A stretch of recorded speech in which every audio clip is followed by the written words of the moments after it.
Bapak Ibu, saudara-saudara sekalian, selamat malam semuanya. Terpujilah Sang Buddha, Namo Buddhaya. Ya, sesuai dengan jadwal, walaupun terlambat datangnya, malam ini kita ada diskusi atau pembahasan Dhamma. Jadi dipersilahkan siapapun yang barangkali ada keraguan dalam hal Dhamma atau ada sesuatu yang mungkin ingin disampaikan berkenaan dengan Dhamma, dipersilahkan untuk disampaikan atau untuk ditanyakan. Siapa tahu saya bisa menjawab. Kalau tidak bisa menjawab, nanti tunggu jawaban, tidak harus sekarang. Silakan. Perhaps you can ask first. You have any question, because last time in the Vesak you don't understand what I was talking. Perhaps maybe then you could just summarize in English what the topic of your Dhamma talk was yesterday. Yeah, actually yesterday I was talking about, of course, the Vesak celebration. So we as a Buddhist celebrated the 3 events related to the Buddha. So the birth of the Prince Siddhartha, and that happened in Lumbini Park. At present it is Nepal. And then after he became an ascetic, and then she tried to find the way how to get rid of suffering. Ultimately, under the Bodhi tree, he attained the full enlightenment. So he was called as a Buddha or awakened one. And that time was happening in the Bodhi tree, under the Bodhi tree, especially in the village called Senanigama. So it was actually near to Uruvela, the times of the Buddha. And after he attained the full enlightenment, and then he also taught to many disciples.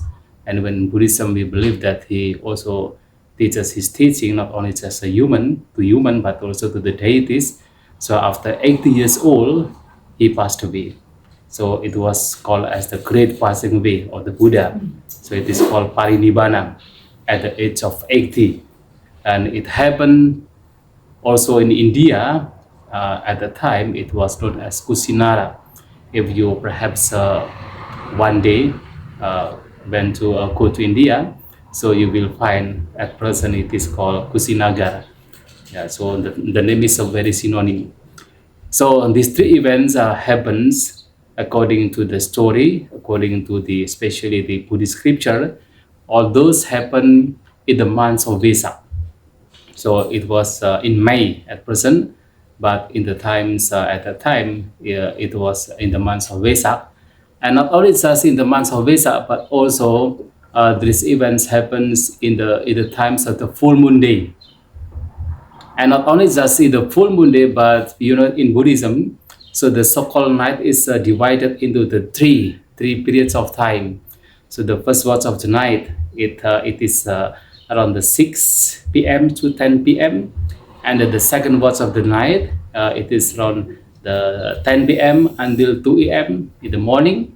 And then in the third watch of the night, around the 2 p.m. until 2 a.m. until 6 p.m. So these 3 events happen in the third watch of the night. Yeah, in the last watch of the night. So it was actually in the morning, so beginning to the morning. So this why this happened, because of course he's a very very unique human, very great person. So that could happen, and I think this is a very special thing. So therefore, as a Buddhist, we celebrate these 3 events. But then I mentioned that the most important in this celebrations of the Vesak celebration is not only just we give kind of the ceremony, honoring the Buddha with the flowers, or with kind of we have the chanting and so on, or ritual. But the most important is that how we can get the noble message from this Vesak celebration. So what is noble message? Of course, a lot of things that we can get from this Vesak celebration. but I mentioned about especially the most important teachings of the Buddha, because the Buddha also, when in the day he was going to pass away, he said that the so-called great honor, great venerations to him is not only just by giving the flowers, offering the flowers, like the deities of pouring the flowers to the bodies of the Buddha at that time, but how the disciples have to practice his teaching well.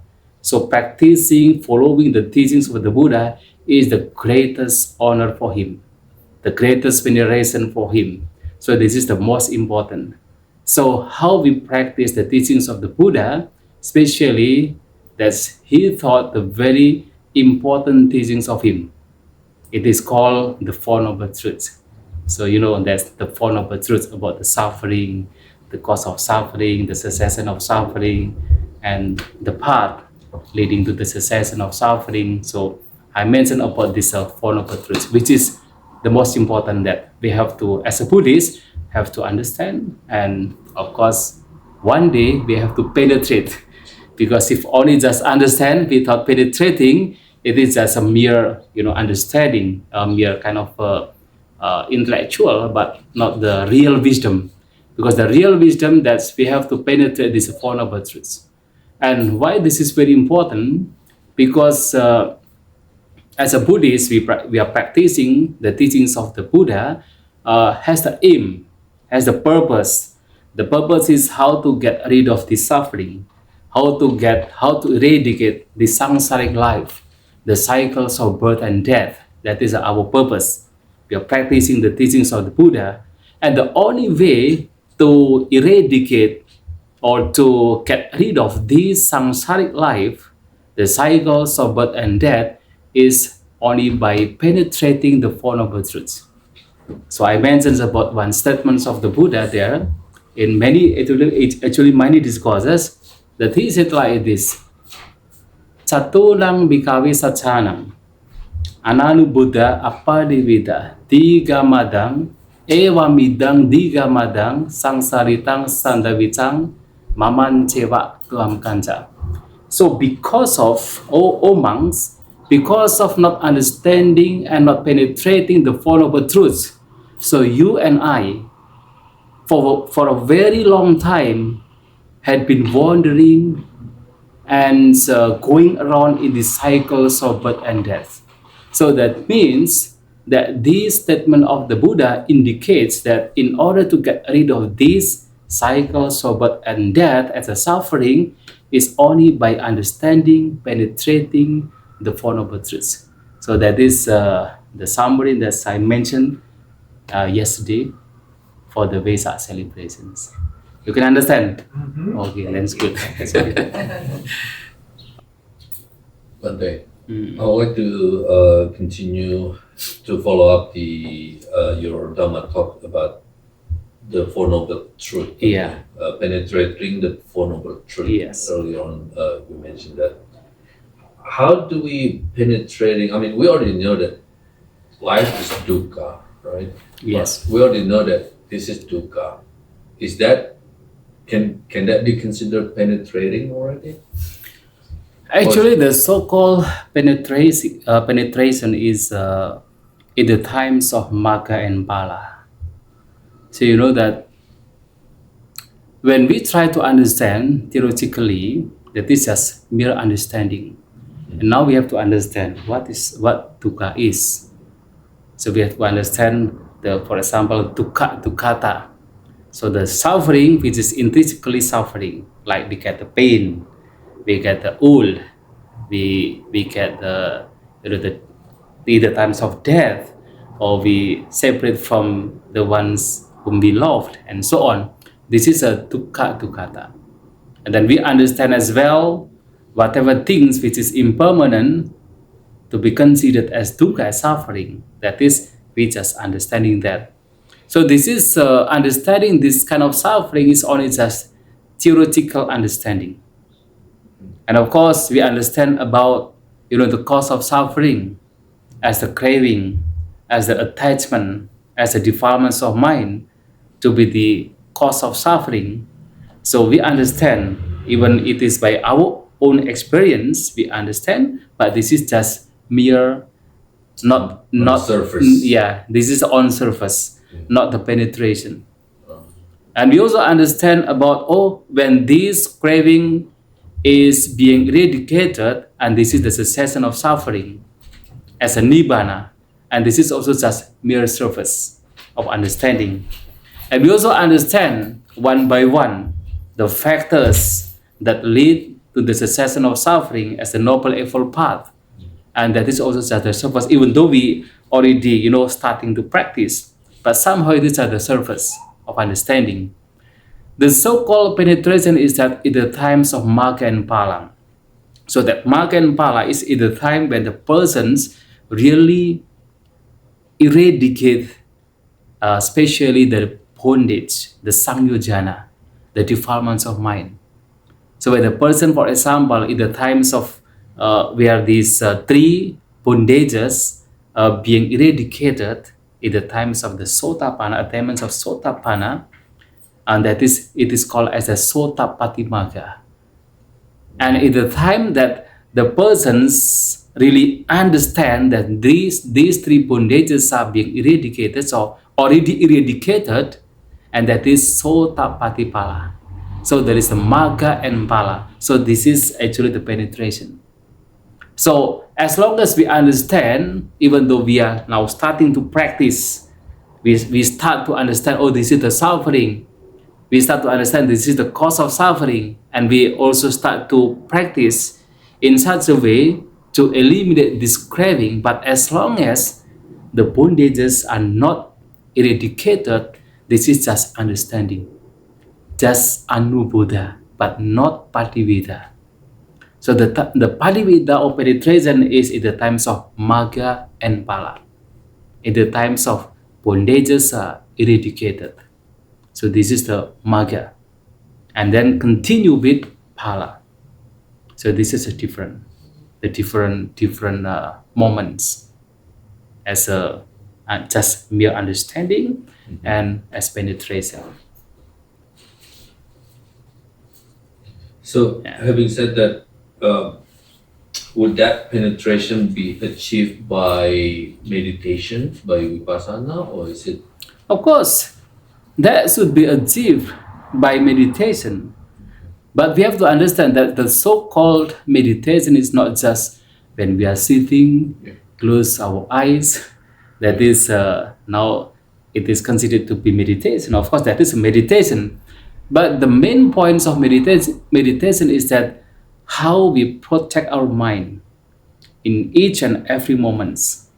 Even though listening to for example, the teachings of the Buddha, listening to the Dhamma, and then we attempt to protect our mind, or we just see the object through our eyes and we protect our mind, and that is what we call as meditation. So that's why in the times of the Buddha, even some people, just by listening to the teachings of the Buddha, they can penetrate the Four Noble Truth, and they can really eliminate the defilements of mind. So for example, Bhante Kondanya, listening to the discourse on Dhamma Cakkappavattana Sutta. In the very beginning, the Buddha was preaching at the time he attained Sotapanna, and that is penetration by listening. And after a few days, the 5 monks, Pancavagghiya, while listening the Anatalakkhana Sutta, the discourse on non-self, by listening to the discourse of the Buddha, those 5 monks eradicate all defilements of mind. And that is the attainments of arahantship. That is the moments of Magga and Phala as Arahata Magga and Arahata Phala. Listening to the Dhamma, but in the meantime also protecting the mind. So that is the meditation. Even though we are sitting, but the mind is being led to wander, so that is not meditation. The mind is wandering, the mind is just shaken by the thoughts, thinking about the past, the future. So that is not meditation, even though it looks like sitting, calmly, but the mind is wandering. That is not meditation. But while you are listening, you are seeing, you are like whatever you are doing, but you just preserve your mind, you protect your mind, you restrain your mind from the defilements of mind. That is what it is called as meditation, or citta bhavana, the mental development, mental cultivation. So that is what important in this meditation. Yeah, you focus, you concentrate, and you also, most important is that you don't let your mind to have the defilements of mind. Don't let your mind to be shaken with like the greed, the hatred, the delusions, but you be aware, you be mindful there in the presence, and your mind is calm, your mind is in peace, your mind is not being trapped by the hindrances, for example. So that is meditation, even while you are driving. I guess because just following on the Four Noble Truths you talked about earlier, does the distinction between understanding and Penetration. penetrating properly perceived, how does that so in the Dhammacakkappavattana Sutta, he talks about the three different aspects of each of the four noble truths, and how each one effectively starts with understanding, but then there's a specific thing you have to do for each one. Is that I guess similar? Yes, actually this is what I also would like to say. This is about understanding and penetration. So in each truths has a three, right? So for example, in the first truth, that is the truth of suffering, first we have to understand this is the suffering.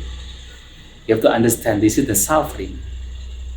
And then we also have to try that these sufferings should be fully understood. And this is about the practice, how to understand this suffering fully. But then in the third step, that this noble truth of suffering has been fully understood. This is the penetration. And then likewise, in the second truth, the truth of the cause of suffering, right? So in the very beginning, we have to understand this is the cause of suffering. So in that very moment, just understanding, anubbodha. But then we have to make an effort that this cause of suffering should be abandoned. What is the cause of suffering? The craving, attachment, defilements of mind. That should be abandoned. That should be eradicated. That is about the pati, like practicing, practicing the teaching, practicing the Noble Eightfold Path. And this is how to abandon, how to eradicate this cause of suffering. But then in the third step, that this cause of suffering has been abandoned. That means penetration. So likewise, in the third truth of this Four Noble Truth, that is the cessation of suffering, in the very beginning, we have to understand this is the cessation of suffering.